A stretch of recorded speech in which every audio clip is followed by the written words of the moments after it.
The door closes, and nothing else happens. No voices. No movement.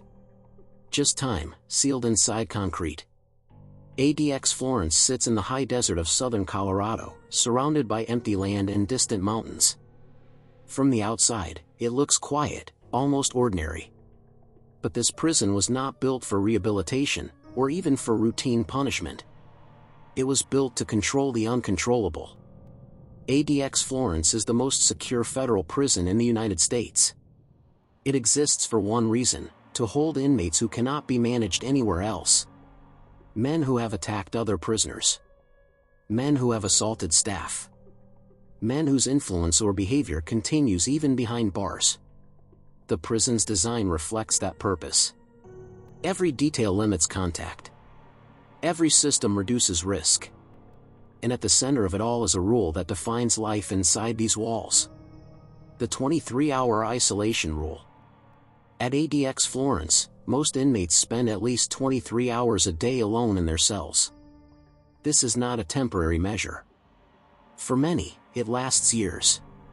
The cells are small, made of poured concrete. The bed is concrete. The desk is concrete. Even the stool is concrete, molded into the floor.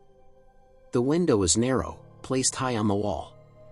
It allows light in, but not a view of the outside world. You can tell if it is day or night, but little else. The door is solid steel. A narrow slot opens for meals. Another opens for restraints. This setup is not accidental. It exists because ADX was designed after repeated failures in other prisons. Facilities where inmates continued to organize violence. Places where segregation units were not enough. The solution was isolation, taken further than ever before. The 23-hour rule means that nearly every activity happens inside the cell. Meals are eaten alone. Exercise, when allowed, often happens alone.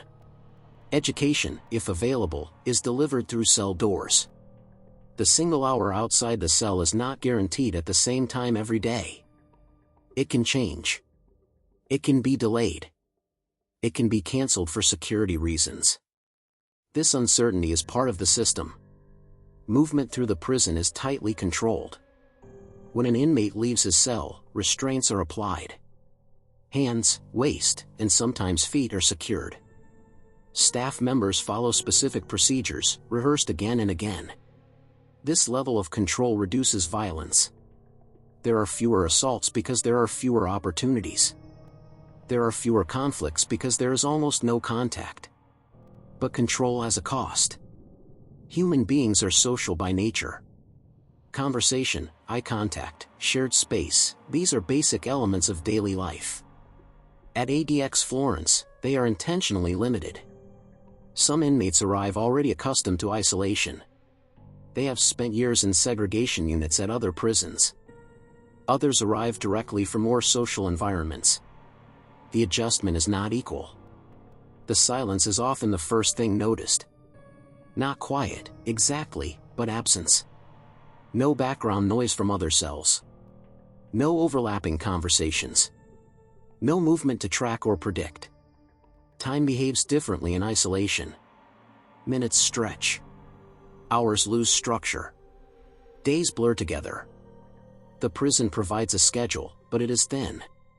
Meals arrive through the slot. Lights follow a routine. But without human interaction, these markers lose meaning. The 23-hour rule was created to manage behavior. Its goal is to prevent harm, not to punish emotion. But the effects extend beyond safety. Inmates adapt in different ways. Some establish strict routines. They exercise at set times.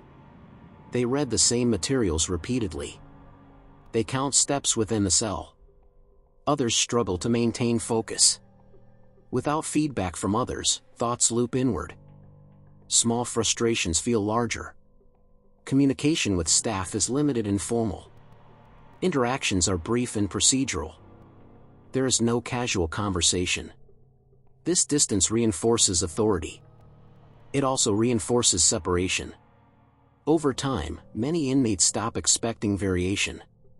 The day becomes predictable in its emptiness. and that predictability becomes a form of control itself. ADX Florence operates on the belief that isolation prevents chaos. And in measurable ways, it does.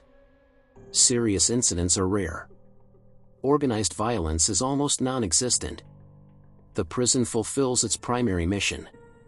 But beneath that success lies a quieter question. What does long-term isolation do to the people living inside it? That question does not have an immediate answer. It unfolds slowly, 1 hour at a time. And for the men inside ADX Florence, time is the one thing they cannot escape. After months in isolation, change does not arrive suddenly. It arrives in small shifts. Inmates begin to notice their reactions slowing. Emotions flatten. Highs and lows give way to a narrow range of feeling. This is not unique to ADX Florence. Psychologists have long studied the effects of prolonged isolation. But at ADX, the conditions are constant and controlled. The brain adapts to what it receives. When stimulation is limited, sensitivity increases. Small sounds feel louder. Minor disruptions feel larger. For some inmates, concentration becomes difficult. Reading a single page can take much longer than before. Thoughts drift without direction. Others become intensely focused on details. The sound of a cart in the hallway. The pattern of light through the window. The timing of footsteps. These details become anchors. The unexpected consequence of the 23-hour rule is not physical weakness. It is psychological narrowing. In a space with few choices, decision-making fades. There is little to choose, and little reason to plan. Over time, this can reduce a person's sense of agency. Some inmates report that leaving the cell becomes stressful. The hour outside, once anticipated, begins to feel overwhelming. Open space feels unfamiliar. Movement feels exposed. This reaction surprises many inmates. Isolation was supposed to be the hard part. Re-entry into limited social space becomes the challenge. ADX Florence offers step-down programs for some inmates. These programs gradually increase contact and responsibility. But progression is slow, and not guaranteed. The system rewards compliance and stability. Infractions delay movement forward. Trust must be rebuilt over long periods. For inmates who have spent years under the 23-hour rule, these transitions are difficult. Social cues feel foreign. Conversation requires effort. This is the turning point many do not expect. Isolation does not just remove danger. It reshapes behavior. The prison structure teaches one lesson clearly. Nothing changes unless the system allows it. This realization alters how inmates view time. Days are no longer obstacles to endure. They become units to survive. Staff members are trained to observe subtle changes. Withdrawal. Agitation. Loss of routine. Mental health services exist within the prison, but access is limited by design. Sessions are structured. Contact is controlled. The goal is stability, not comfort. ADX Florence is often described as a place without escape. Not because of its walls, but because of its predictability. Every day follows the same outline. For some inmates, this predictability reduces anxiety. There are no surprises. No sudden conflicts. For others, it deepens a sense of stagnation. Progress feels abstract. The future feels distant. The 23-hour isolation rule was never intended to rehabilitate. It was intended to contain. And in that role, it succeeds. But containment is not the same as resolution. The behaviors that brought inmates to ADX are paused, not erased. The system manages risk by limiting opportunity. As years pass, many inmates come to understand this reality. The prison is not trying to change them. It is trying to neutralize them. This understanding marks a psychological shift. Resistance gives way to acceptance. Or, in some cases, resignation. The rule does not shout its power. It applies it quietly, every day. 23 hours alone. 1 hour controlled. And then the door closes again. ADX Florence represents an extreme end of incarceration. It asks a fundamental question about punishment and safety. How much control is enough? The answer depends on perspective. From the outside, the prison appears orderly and effective. From the inside, it is a place where time dominates everything. The 23-hour rule does not rely on force. It relies on consistency.